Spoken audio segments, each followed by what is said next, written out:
Ikaze kuri Rwanda News. Kuri uyu mugoroba ingabo za FARDC iz'u Burundi, izangura, iza Tanzania ndetse na wazalendo na FDLR igizwe n'abasize bakoze jenoside mu Rwanda cyahuye n'uruva gusenya. Muri iki gitero yagabye kuri FARDC bikarangira FARDC basubije inyuma kibunoma Amakuru ndetse kanatangaza ko nibongera kutangwa ibisazu biturutse mu Burundi igitero kizahindukira kikajya mu Burundi. Ni mu gihe ingabo za FDLR ndetse na wazalendo zikomeje kwasiga ubuzima. Ni mu gihe abarwanyi ba FDLR bamwe na bamwe bakomeje kugenda bacika FDLR bakaza mu Rwanda bakakirwa nk'abanyarwanda ndetse bagahabwa amahugurwa yo gukomeza kuba abanyarwanda ndetse no kwigishwa ubumwe ndetse n'indangagaciro z'abanyarwanda. Ni mu gihe kandi ingabo z'u Burundi zikomeje kwatikira mu burasirazuba bwa Kongo muri Uvira, aho igitero cy'uyu munsi cyasize gihitanye abarundi benshi abandi barakomereka, mu gihe intwaro z'u Burundi zarashwe ibisasu bikomeye zigashwanyagurika. Indege zitagira abapilote zahanuwe na M23, bigaragare ko M23 amaze gufatira umuti indege za drone ndetse n'indege za gisirikare za FARDC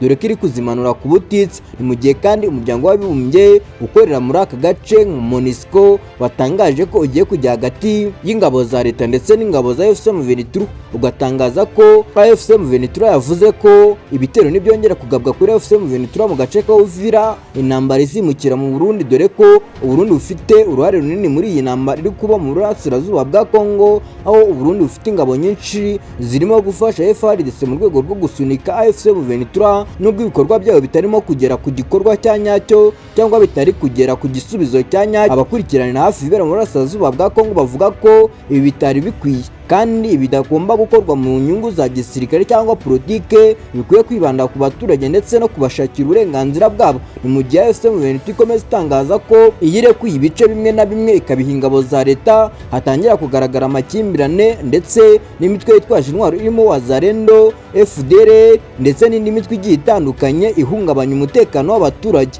ikora ubusahuzi, igatwika abaturage ndetse abandi ikabica, abandi ikabasahura imitungo yabo, insengero zigahita zitangira gusahurwa muri Repubulika ya Demokarasi ya Kongo. Ni mu gihe M23 ikomeza itangaza ko ibi bintu itazabyihanganira kandi ibi bintu bikomeje gutera impungenge ku ruhando mpuzamahanga ndetse no ku isi. Ni mu gihe kandi amakuru akomeje gusohoka nuko itegeko nshinga ryo muri Repubulika ya Demokarasi ya Kongo ryahinduwe, bigatuma abayobozi bamwe na bamwe batangira guhunga igihugu abandi bakava mu gihugu. Habaye urungabangabo nyuma yo guhindura iryo tegeko nshinga. Ni mu gihe M23 itangaza ko ibi bitari bikwiye, ivuga ko igisirikare cya Kongo gikwiye kurengera abaturage ndetse n'inyungu za rubanda ho gukomeza kurengera ubutunzi ndetse n'ibindi bikorwa bigiye bitandukanye. Ni mu gihe kandi hagaragara abasirikare ba FARDC, abawazalendo, aba FDLR, abo Barundi, abangora nabo bivanze muri uru rugamba batwaye imitungo cyangwa ibikorwa runaka binyuranyije n'amabwiriza ya gisirikare. Hamwe hari ababa bahetse ingurube ku mamoto, abandi batwaye